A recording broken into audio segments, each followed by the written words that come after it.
ప్రకారం పూర్వం విభాండక ఋషి కుమారుడు ఋష్యశృంగుడు, అతని కుమారుడు యాదర్శి నరసింహస్వామికి ప్రియ భక్తుడు. ఆయనకు స్వామివారిని ప్రత్యక్షంగా దర్శించుకోవాలనే సంకల్పం కలిగిందట.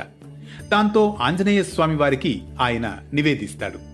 హనుమంతుడి సలహా మేరకు తదేకంగా కఠిన తపస్సు చేస్తాడు యాదర్శి. దీంతో స్వామివారు ముని తపస్సుకు మెచ్చి ప్రత్యక్షమవుతాడు. దేవా, ఉగ్రస్వరూపంతో దర్శనమిస్తున్న మిమ్మలను దర్శించలేకున్నాను స్వామి, కరుణించి శాంత స్వరూపంతో దర్శనమివ్వవు అని ప్రార్థిస్తారు యాదర్శి మహాముని. దీంతో స్వామివారు తన స్వరూపాన్ని ఉగ్రత్వం నుండి శాంతి స్వరూపంతో వీక్షించే భాగ్యం కల్పిస్తాడు. భక్త యాదర్శి, ఏం వరం కావాలో కోరుకో అనగా, స్వామి శాంతమూర్తి స్వరూపంలోనే కొలువై కొండపైనే నిలచి కరుణించు అని కోరుకుంటాడు యాదర్శి.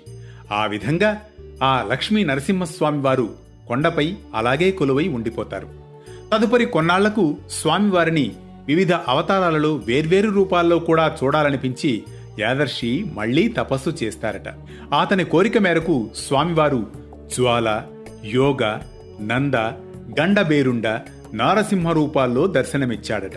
అందుకే ఈ క్షేత్రం పంచ నారసింహ క్షేత్రంగా కూడా అనుగ్రహించబడుతోంది. ఈ ఆలయానికి ఆంజనేయ స్వామి క్షేత్రపాలకుడు. ఆ యాదర్శి కోరిక మేరకు ఈ గుట్ట యాదగిరిగా ఋషి పేరు మీద ప్రసిద్ధికెక్కి భక్తులను కటాక్షిస్తోంది. ఇది యాదగిరిగుట్ట పురాణ ప్రాశస్త్యం. తెలంగాణ రాష్ట్రం హైదరాబాద్కు సుమారు 60 కిలోమీటర్ల సమీపంలో నెలవై ప్రముఖ ఆధ్యాత్మిక పుణ్యక్షేత్రంగా భక్తుల విశేష పూజలందుకుంటోంది యాదగిరి పుణ్యక్షేత్రం. భక్తులు ఆరోగ్యం, గ్రహపీడ నివారణ కోసం వగైరా కోరికలతో కొన్నాళ్లపాటు ఇక్కడే ఉండి విష్ణు పుష్కరిణిలో స్నానం చేసి స్వామివారిని సేవిస్తారు. మరో ఆసక్తి గొలిపే